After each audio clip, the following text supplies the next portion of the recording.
And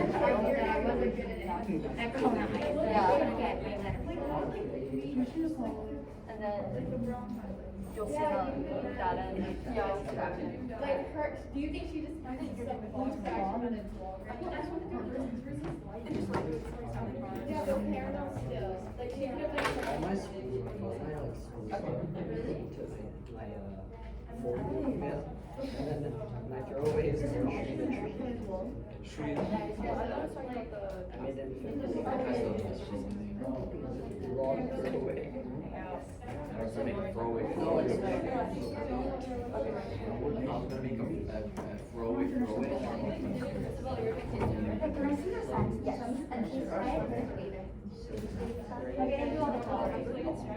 Am I wearing my DECA shirt? No, because I have to get information.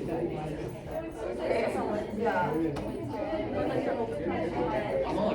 Are you agree?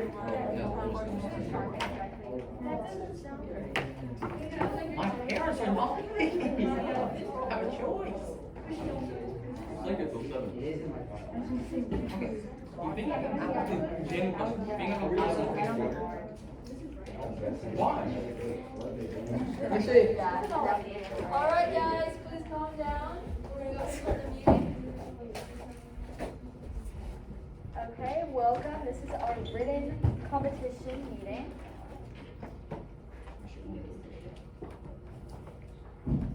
Alright, to start off, this is our state community service campaign. So, Texas DECA is having a challenge where we're trying to promote good mental health. And, I know in school and all the sleep and stress, this is very important because some of y'all might be like anxiety and stuff. So if you haven't already, over there on the table, there is something, there's a paper where you can write down what makes you happy and then put that back.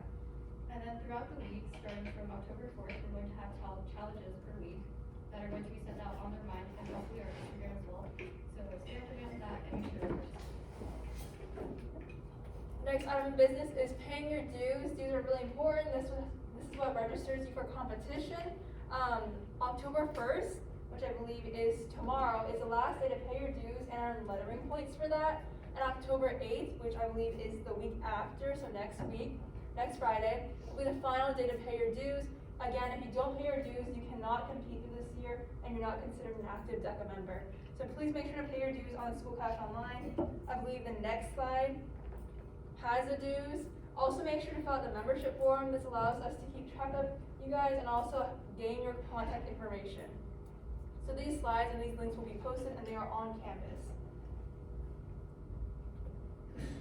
Okay, so this is our upcoming timeline. I would recommend taking a picture of it so that way you have all the dates.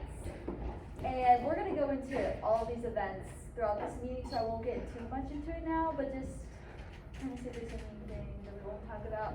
Stock market game is running and you can still register. So if you're interested in that, you can come and talk to one of us.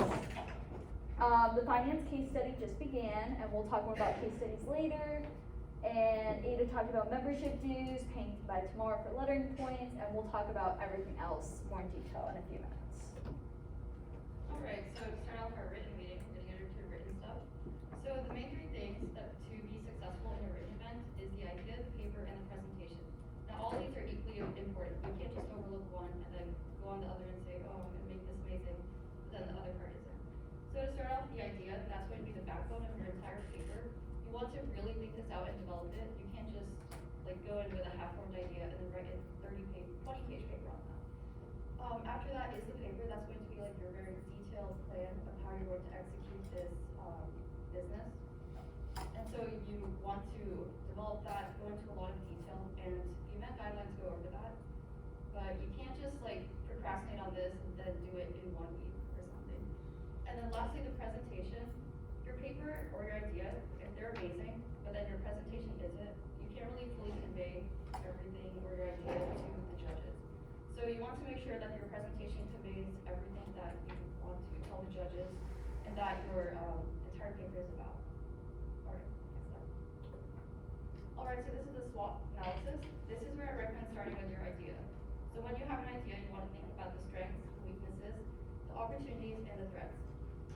So when you talk about this in your paper, you want to capitalize on the strengths, like what is, say you have a product, what are the strengths about my product? You want to address the weaknesses, or maybe this might be when you think about another idea, because your idea has a lot of weaknesses. And then the opportunities, that is also where you want to capitalize on, and then that's where you want to address the threats. And that's going to make your paper and your idea a lot stronger.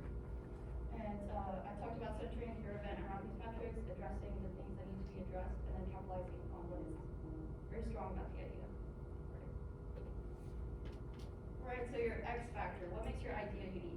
Say you have an idea, but it's already been developed, or there's not something very unique about it.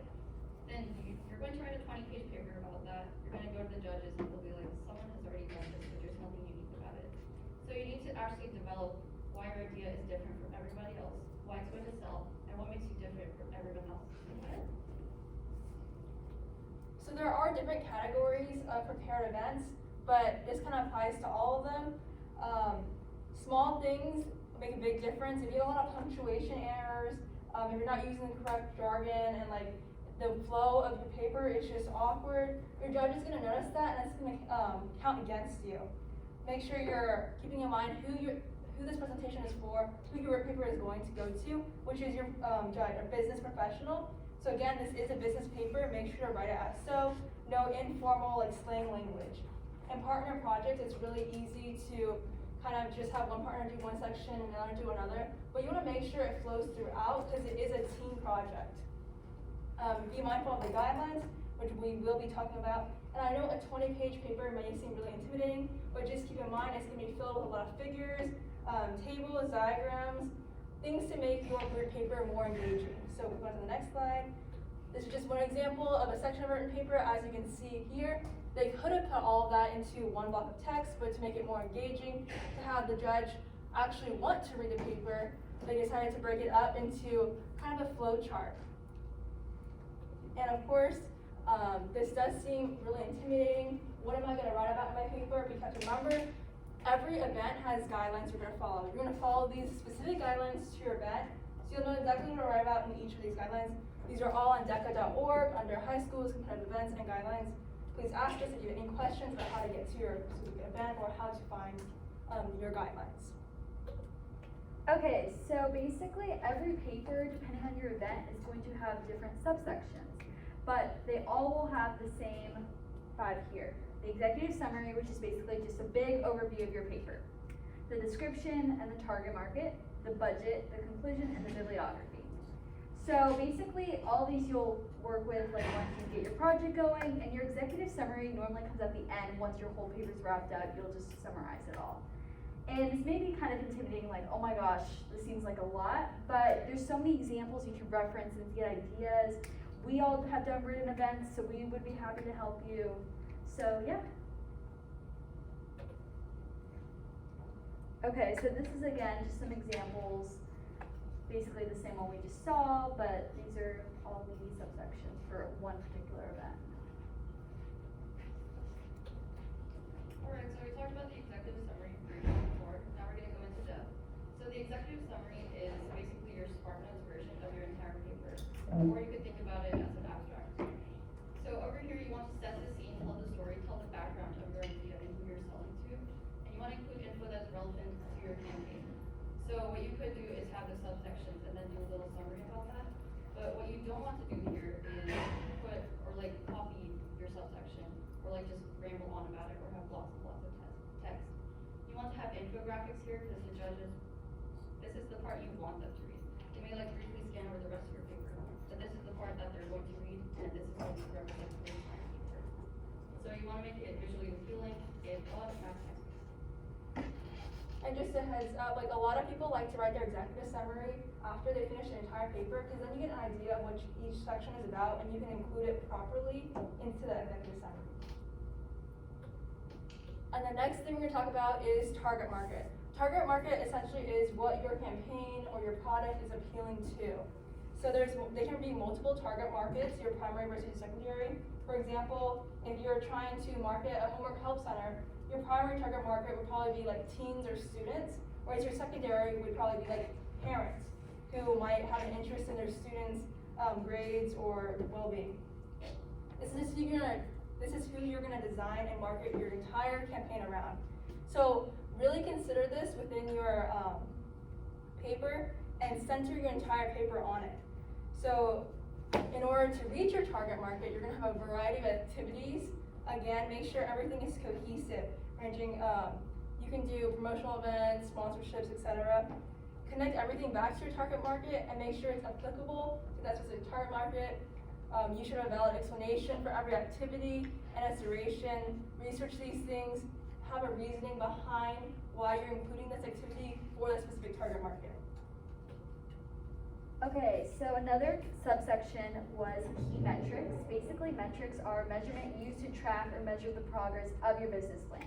So depending on your event, it could look something like the return on investment, the website and social media traffic, the customer satisfaction. It kind of just depends on what your project is going to be about.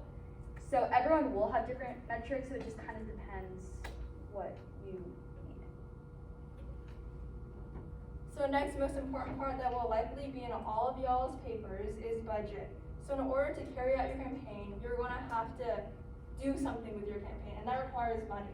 So with pretty much all plan activities, you're gonna have some sort of cost occurred, whether it's like a website running or sending out marketing materials from like flyers to billboards. These all cost money.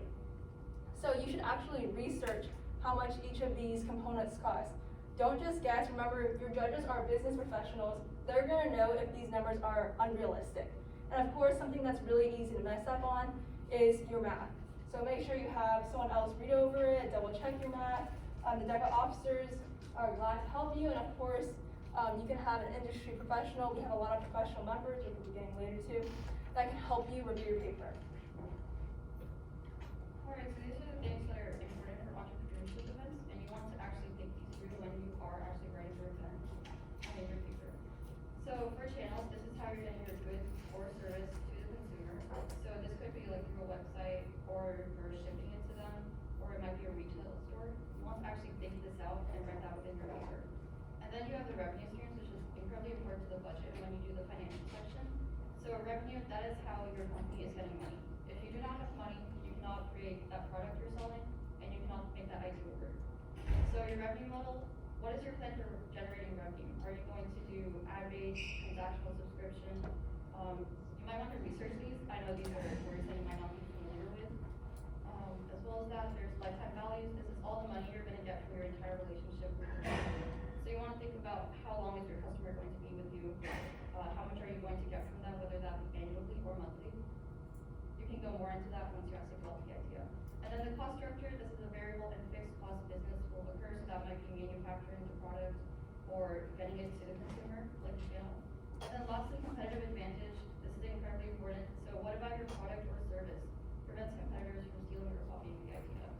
Also, this is why your idea is going to sell. So you want to think about this and develop it. So penalty points are basically points you lose for not following guidelines for your paper.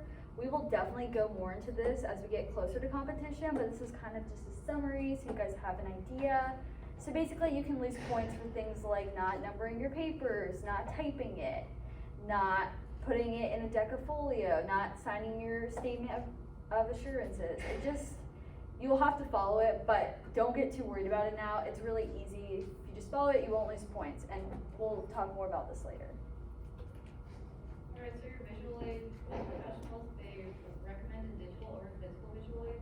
I know when I did it my freshman year, I tried a physical visual aid. It was at 3 AM the night before, and I copied like my paper onto there. I do not recommend doing that because your visual aid is supposed to actually help the judges understand your product. And so you want it to complement your oral presentation and be consistent. Alright, so you're in the home stretch right now. You have a great idea, you wrote an amazing paper. What you finally need to do is you need to sell it to your judge. And this is through your presentation. So of course, first impressions matter. Smile, have a confident introduction. Look at camera, that's from last year when we had an online competition. But essentially, how do you present yourself in front of a judge? You want to seem professional, like you know your stuff. So make sure you understand what you're saying, whether that's through a script or a bulleted list of ideas you're gonna hit. Avoid rambling. If you finish in your amount of time, you finish. You can have the judge ask you questions, but you don't need to just ramble and try to fill the space. In partner projects, it can be really easy to just split it up and be like, okay, Isabella is gonna read all of this, and I'm gonna read all of that, and never really rehearse, but remember, this is a team project, it should be cohesive. One thing me and my team like to do is that we would like to be like, okay, and Ada will add on to this, or something like that. Really make sure it feels like a team project as opposed to an individual project. Both partners should look engaged the entire time. Like, you don't wanna have just one partner standing off to the side, looking off into space. You want the judge to know that this is a team project with equal effort. Always relate back to why your particular project or your paper is important and it stands out from the competition, because you are going to be competing against a lot of other people. Alright, so some general takeaways, come up with a unique original idea. We've touched on this a lot, so why are you different from everyone else? Be mindful of your event's guidelines. You don't want to create like a idea that is like international business plan, but you're independent, and that would like violate the guidelines. You also want to incorporate business principles where possible, so you sound a lot more knowledgeable, and you make a good impression on the judge as well. But don't just throw them in like randomly if you don't know what they mean. Also, keep your event and presentation cohesive. You don't want to ramble or like bring in other concepts or ideas. And lastly, don't procrastinate. I have a great story for this. So my freshman year, I procrastinated, and then the last week, like before it was due, that winter break, I worked on the paper like from day to night for an entire week until it was done. I do not recommend doing that. So you can like get your idea, like have it by October something, and then get started on your paper. Do not leave it till the end, and of course always ask for questions. You can actually start your paper right now. And with that, I'm assuming if you're here, you want to compete in competition. In order to compete, please fill out this registration form. All competitors must fill this registration form in addition to filling out the paying your dues. This form essentially just tells us what event you're going to be competing in so we can register you for competition. This will be on Canvas too if you don't get a chance to fill it out, or if you're not sure what competition you want to compete with yet, you still have time. You have about a month, like less than a month, to decide your competition and go ahead, start preparing. But remember, this form is very important. Okay.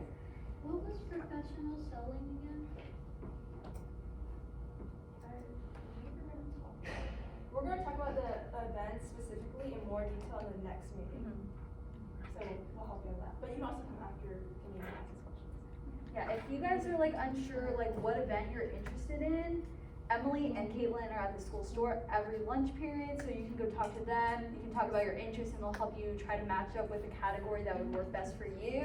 Or we will be here after the meeting. You can come talk to us a little bit about There that are as some well. great Canvas resources, so you can go look. Okay. So right now, the case study challenge is ongoing. If you guys are unaware what that is, it's basically like a mini competition, and that's separate from like the big competition we're talking about. This one's going on right now, and it lasts about a week. So let's say you sign up to do the hospitality case study. Basically, you'll get a prompt, and you'll have to create a presentation, like a role play presentation like we talked about last meeting. No writing, you'll just talk about the prompt, and then you will record yourself and you'll send it in. And so, I know you guys are here because of written events, but I mean, you guys can try this as well, just kind of see if role play's your thing. Ada does written events, and she did this last year. Yeah, this is really great, especially for refining your presentation. It's just gonna be talking to a camera, so there's no pressure, but it does help you how much present yourself in front of a camera and present your ideas effectively. So I would highly recommend this. Even if you don't actually do it, you can still view the case studies, get an idea of what some role plays are like, in case you're still on the borderline between written or role play. So right now, the finance case study just started yesterday, so you still have time to sign up for that. And then these are the next two upcoming this month. Alright, so the virtual business challenge, registration opens October 5th, so if you are interested, then please come talk to us about that. Events that are under it are accounting, entrepreneurship, fashion, restaurant, all of that. I think, in my opinion, that it's a great addition, like, on top, to actually like try it out. Even if you aren't very invested in it, at least try it out, because you can get a lot of practice, and I'd say it's pretty interesting. I know I did one my freshman year. Round 1 is from October 19th to October 29th, and then round 2 from there is January 18th to January 28th, and that's based off who, like the top, you know? Just the top. Okay. So there's also a scholarship challenge separate from competition, it's an entrepreneurship game, and you can get practice on this before then, I believe, so you have a shot at the money, which is $5,000, that's a pretty hefty sum. And that's October 4th to October 15th, and again, talk to us if you want to participate. It is free to participate and you can earn money from it, so it's highly recommended. We have a lot of great resources for you guys to prepare.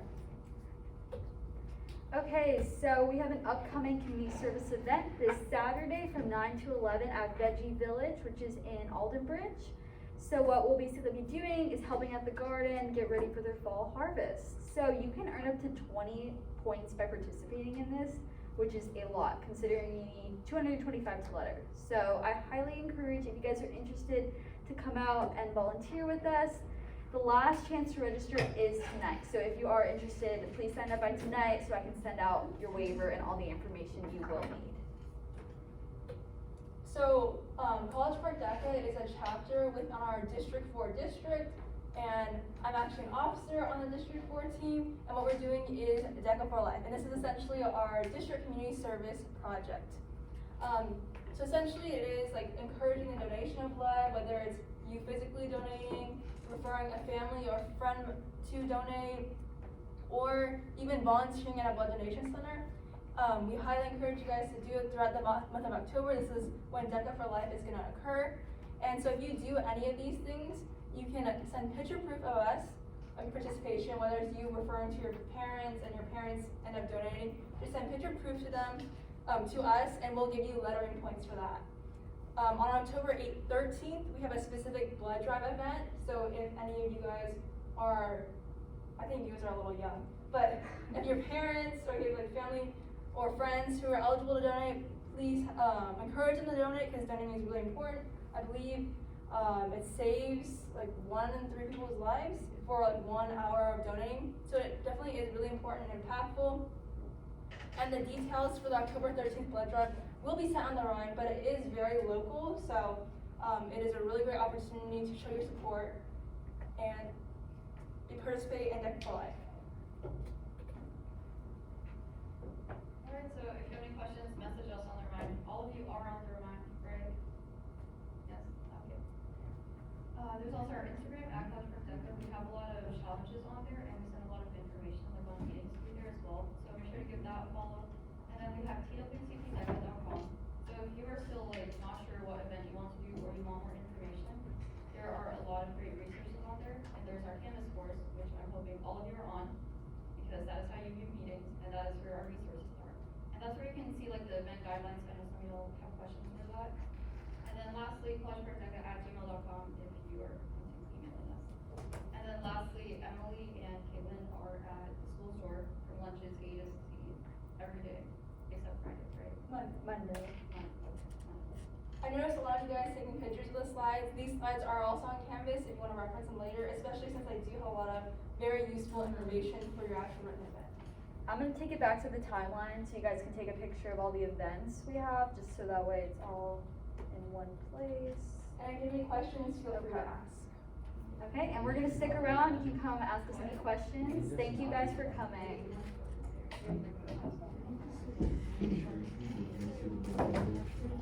The password is written where it says rollaway, or written to the rollaway. No spaces all the way.